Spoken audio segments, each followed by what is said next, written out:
Close your eyes for a moment.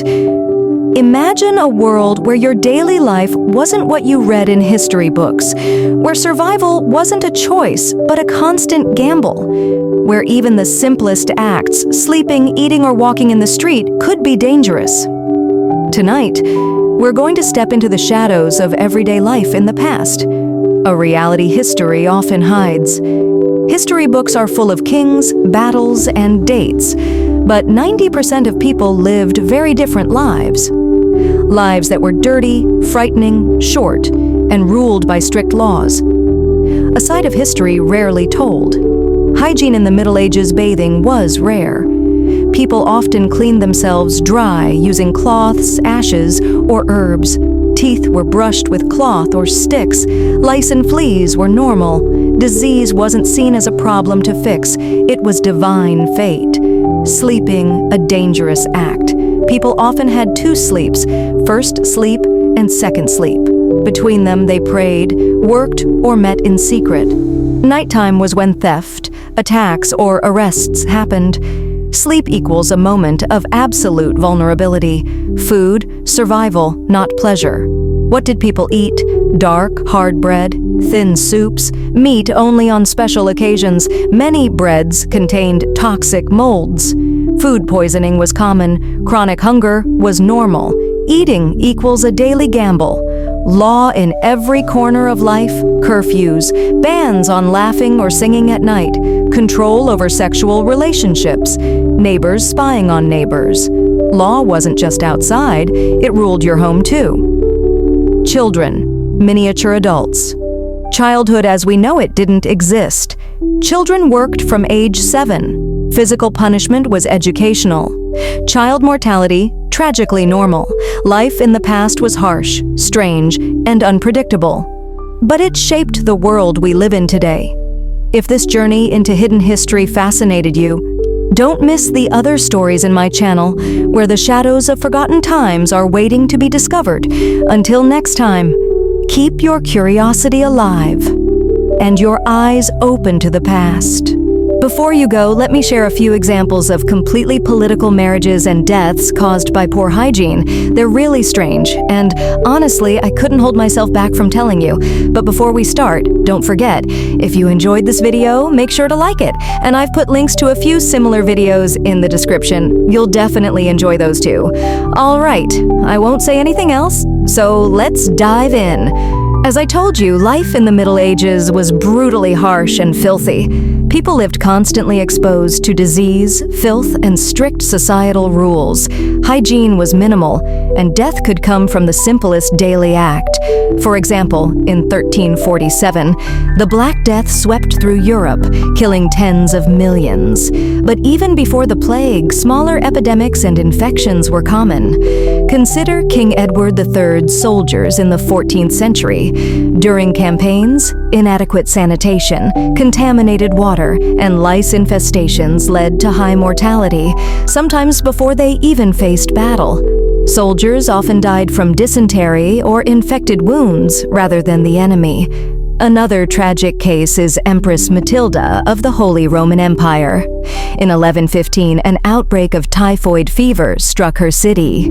Poor sewage systems and lack of clean water caused hundreds, including members of her court, to perish. Matilda herself narrowly survived, witnessing many of her attendants die painfully from disease. Even in castles of the wealthy, hygiene was a deadly issue. King Louis IX of France in 1270 died not from battle, but from dysentery during the Eighth Crusade. Despite his status, the absence of proper sanitation and contaminated food and water brought his life to an end far from his home. These examples show that disease didn't discriminate. Royalty, soldiers, and peasants alike were vulnerable to what we would today consider preventable illnesses. Life wasn't just deadly because of disease. Childhood was harsh, controlled, and often exploited. Royalty used marriages as political tools, sometimes forcing very young children into unions. Consider Margaret of England, who was betrothed at the age of 7 to Alexander III of Scotland to secure an alliance between England and Scotland in the 13th century. She lived far from freedom, groomed from childhood for a role she had no choice in. Similarly, Isabella of France, later known as the She-Wolf of France, was married at the age of 9 to Edward II of England in 1308. This marriage was purely political, meant to solidify peace and alliance between France and England. Isabella had to leave her family, adapt to a foreign court, and assume responsibilities far beyond her years. A third tragic example is Catherine of Valois, married at just 14 to Henry V of England in 1420.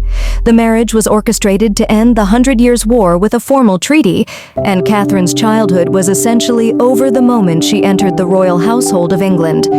These child marriages, common among European royalty, illustrate the harshness and political calculation of medieval society, where alliances mattered more than childhood or personal choice. When we combine these elements, the deadly lack of hygiene, the inevitability of disease, and the political exploitation of children, it paints a picture of a world that is simultaneously fascinating and horrifying.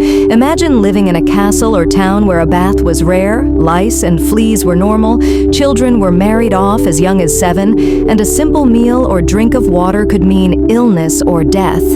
It was a world where the rules were rigid, life was short, and survival required constant vigilance. Even the smallest details could be fatal. A spoiled loaf of bread could poison dozens, a scratch from a wooden splinter could become gangrenous, and a crowded dormitory or hall meant that illnesses spread like wildfire. People who lived in rural villages faced starvation and disease, while those in the courts were not immune to the threats of contaminated food and poor sanitation. Every layer of medieval society was touched by danger, and the fragility of life was a constant shadow over daily existence. These historical facts remind us that while we may romanticize castles, kings, and the grandeur of medieval times, the reality was raw and unrelenting.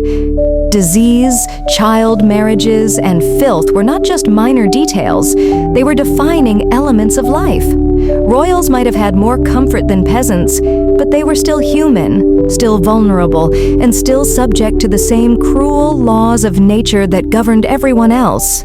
So, as we reflect on these stories, the soldiers dying before battle from dysentery, Empress Matilda losing her attendants to typhoid, King Louis IX succumbing to disease, and children like Margaret, Isabella, and Catherine being married off before their adolescence, we see a world where life was fragile, fleeting, and relentlessly controlled by both nature and politics.